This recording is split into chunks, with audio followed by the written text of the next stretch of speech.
ଶୋଇକି ଉଠିଲା ବେଳକୁ କବାଟ ଖୋଲିଲା ବେଳକୁ ମେଘ ତାରୁଛି। ଏ ମେଘୁଆ ପାଗକୁ ଦେଖିକି ଖାଇବାକୁ ଇଚ୍ଛା କ'ଣ ହଉଛି।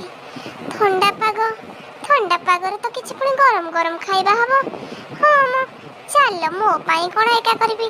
ବାବାଲୋ ହେଇଟି ସେ ଆସିଲେ କହିଲେ ମେଘୁଆ ପାଗରେ କିଛି କର ଗରମ ଗରମ ଖାଇବା। ମୁଁ କହିଲି କ'ଣ କରିବା।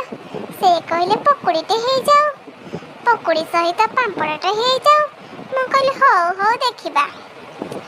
ବେସନ ଆଣିଲି, ଭୃସଙ୍ଗ ଆଣିଲି, କଟା ହୋଇଥିବା ପିଆଜକୁ କୁଟୁ କୁଟୁ କରି କାଟିଲି, ଲଙ୍କା, ଲୁଣ, ଅଦା ଛେଚା, ଲଙ୍କା ଗୁଣ୍ଡ ଆଣିଲି। ବେସନରେ ଲୁଣ ଦେଇ ତାକୁ ଭଲ ଭାବରେ ମିକ୍ସିଂ କରିଦେଲି। କିଛି ସମୟ ଗଲା ପରେ ସେଥିରେ ପାଣି ଢାଳିଦେଲି। ପାଣିକୁ ଭଲ ଭାବରେ ଦେଇକି ଗୋଳାଇ ଦେଲି। ଗୋଳାଉଥାଏ ଭଲ ଭାବରେ ତାକୁ ଗୋଳାଇ ଦେଲି। ଇଏ କହିଲେ ଶୀଘ୍ର ଗୋଳାଅ। କହିଲି ରୁହ ଟିକେ ସୋଡ଼ା ପକାଇ ଦିଏ। ହେଇଲୋ ମା, ସୋଡ଼ା ତାକୁ ଦେଲି ପକାଇ। ତାକୁ ଭଲ ଭାବରେ ପୁଣି ଦେଲି ଗୋଳାଇ। ମିକ୍ସିଂ ହୋଇଗଲା ବେସନ ଆମର। ଟୁଙ୍ଗୁ ଟୁଙ୍ଗୁ କରିକି 18 ଥର ଯାଉଥାନ୍ତି ଆସୁଥାନ୍ତି। ମନେ ମନେ କହିଲି ପେଟରେ ବୋଧେ ମୂଷା ଦୌଡୁଛି।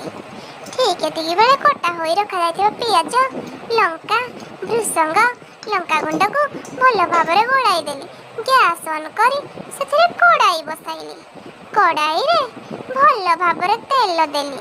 ତେଲକୁ ଭଲ ଭାବରେ ମୁଁ ଗରମ କରିଦେଲି। ଇଏ ଖାଲି ଆସୁଥାନ୍ତି ଯାଉଥାନ୍ତି। ମାଲୋ ୟାଙ୍କୁ କେତେ ଭୋକ କେଜାଣି। ଠିକ୍ ଏତିକି ବେଳେ ମୋ ଝିଅ ଆସିକି କହିଲା ମା, ଇଏ କହିଲେ ହେଇଟି ଆମର ତେଲ ଗରମ ହେଲା, ଏବେ ବେସନକୁ ଦିଅ ଛାଡ଼ି। ମୁଁ କହିଲି ରୁହ ମ ତର କାହିଁକି ହଉଛ, ଦଉଛି ରୁହ ବେସନ ଛାଡ଼ି। ବେସନକୁ ଦେଲେ ଛାଡ଼ି, ବେସନ ପୁଣି ବନିଯିବ ପକୁଡ଼ି। ଗରମ ଗରମ ପକୁଡ଼ି ସାଙ୍ଗକୁ ପାମ୍ପଡ଼ ଦେବି ଛାଣି। ଘର ଲୋକ ଖାଇଦେବେ ପୁଣି। ସମସ୍ତଙ୍କ ମନ ହବ ଖୁସ୍।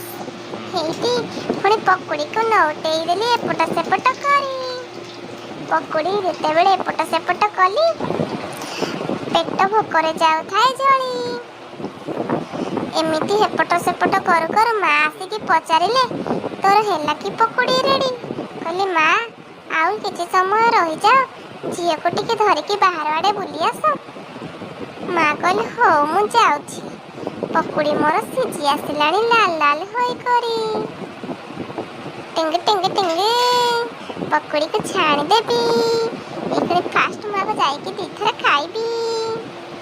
ହେଇଟି ସାଙ୍ଗମାନେ ପକୁଡ଼ି, ପିଆଜ, ବିଟ୍ ଲୁଣ, ପାମ୍ପଡ଼ ହୋଇଗଲା ରେଡ଼ି। ଆସ କିଏ ଖାଇବ?